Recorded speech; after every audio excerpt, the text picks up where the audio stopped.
Hello, fellow choir people. Today is lesson 3 in the module, Introduction to Sight Singing. I want to encourage you to make sure you're keeping up with your lessons every day. Do them every day, not only in here, but in every class. If I was a student, I would look at it like this, that I would normally have to be at school, but there's a pandemic. So I'm not going to use this time to relax. I'm going to work, just like if I was at school. And that way you won't get behind. And that's going to pay short-term benefits to you, short-term dividends, I can't get it out, and long-term. For instance, who knows, you might one day grow up and win a Nobel Prize, the world-famous Nobel Prize. Speaking of that, I think that whoever invented the knock-knock joke deserves a Nobel Prize. You know, get it, like he didn't have a doorbell, so Nobel Prize. Okay, today we're going to look at how do we sight sing. Now we're going to do a quick review. If you need to go back and look at those videos on key signature or note identification, that would be very helpful. I'm not going to explain the whole thing again, but I am going to give you a quick review for those of you who pretty much have it, just need to be reminded. So, if we go in a treble clef, we know the notes are on the lines and spaces. We start here, E, F, G, A, B, C, D, E, F. We can keep going, G, A, B, C, etc. We can also go down here below this E and go D, C, B. We wouldn't go over here, but A. And they're all just notes in succession, A, B, C, D, E, F, G, A, B, C, D, E, F, G. We don't have any H's, right? To help you remember that, until you get really familiar with it, we have the little saying, every good bird does fly for the lines, and F-A-C-E for the spaces, right? You remember that. Now let's talk about a quick review on identifying the key signature. There are two that you have to memorize. This is one of them. No sharps or flats. You remember what it is? Key of C. And we're talking about major keys only right now. All right. If there is one flat, you have to memorize it. Now, this is not the key of B flat, even though that is a B. Every good bird. That is a B flat, but the key, you need to memorize it, is an F. Anybody can memorize two keys. You can do it. So just put it in your brain and do it if you haven't already done so. Now, when you get to the rest of the flats, you find the second to the last. Or you could put it like this. You find the last and go to the one that came before it. Second to the last, next to the last, the one that came before it, whatever makes you remember it.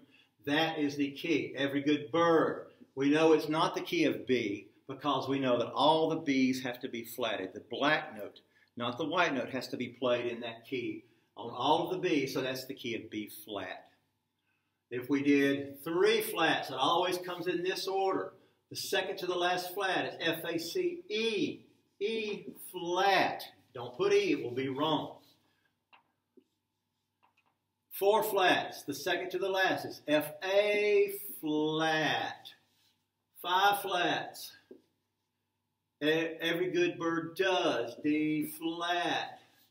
And 6 flats, every good, whoops, why did I put it G for good? I mean an E for good. G flat, key of G flat. Now let's look at the sharps. Now with flats, you can find the last flat and go to the one that came before it. In other words, the second to the last. Sharps, you don't look for the next sharp, you're looking for the next note. So you find the last sharp and you go up to the next note. If there is one sharp, it is always on an F. That line goes right through that little box there. And so what comes after F? In the alphabet or music? G. Is it the key of G sharp? No, there's nothing up here that tells me there's a G sharp. Right here, this tells me that all the B's are flatted. I know all the B's are flatted, that's why that's B flat. There's no sharp on the G, so that's just the key of G. 2 sharps, always the last one's on a C sharp. What comes after C? Key of D. If there's 3, it's always up on this space right above the F.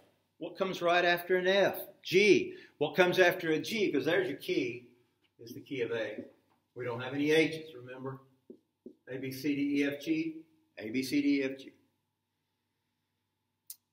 If there are 4 sharps, the last one's always on a D sharp, so the key is E. If there are 5 sharps, the 5th one is always on an A.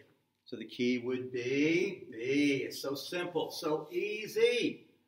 If there are 6 sharps, the last one's always on an E. And what comes after E and F? But that's not the key of F. We know this is the key of F. This is the key of the F, and all the F's are sharp. The F sharp. Key of F sharp. If we were to start that key, the scale, we would start it on an F sharp. We start this key, we start it on an F natural. Okay?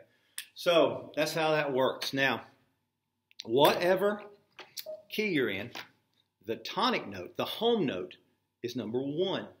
It would be do.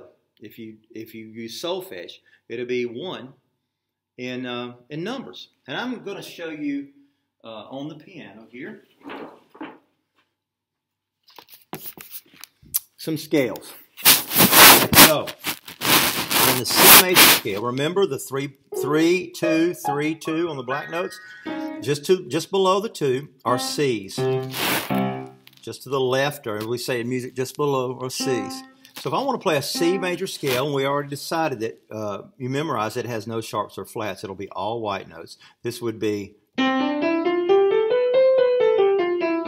I did solfege, it would be do, re, mi, fa, sol, la, ti, do. And I can't do it backwards very well because I don't practice solfege. Some of you probably can do it, actually. But if we want to use numbers, we would go 1, 2, 3, 4, 5, 6, 7, 8. And here's one of the reasons I like to use numbers. Because everybody can count backwards from 8. 8, 7, 6, 5, 4, 3, 2, 1. You don't need any special training to do that. You probably already can do it. So that's the key of C. C is 1 or do. The key of F, now we know we got to flat that B. This is a B. We're going to flat the B. The key of F, do, re, mi, fa, sol, la, ti, do. Or 1, 2, 3, 4, 5, 6, 7, 8. 8, 7, 6, 5, 4, 3, 2, 1. So the key of G. We know there's 1 sharp in the key of G, and that's an F sharp. So we get to that F, we won't play that. We'll play the F sharp. Do, re, mi, fa, sol, la, ti, do. 1, 2, 3, 4, 5, 6, 7, 8, 8, 7, 6, 5, 4, 3, 2, 1.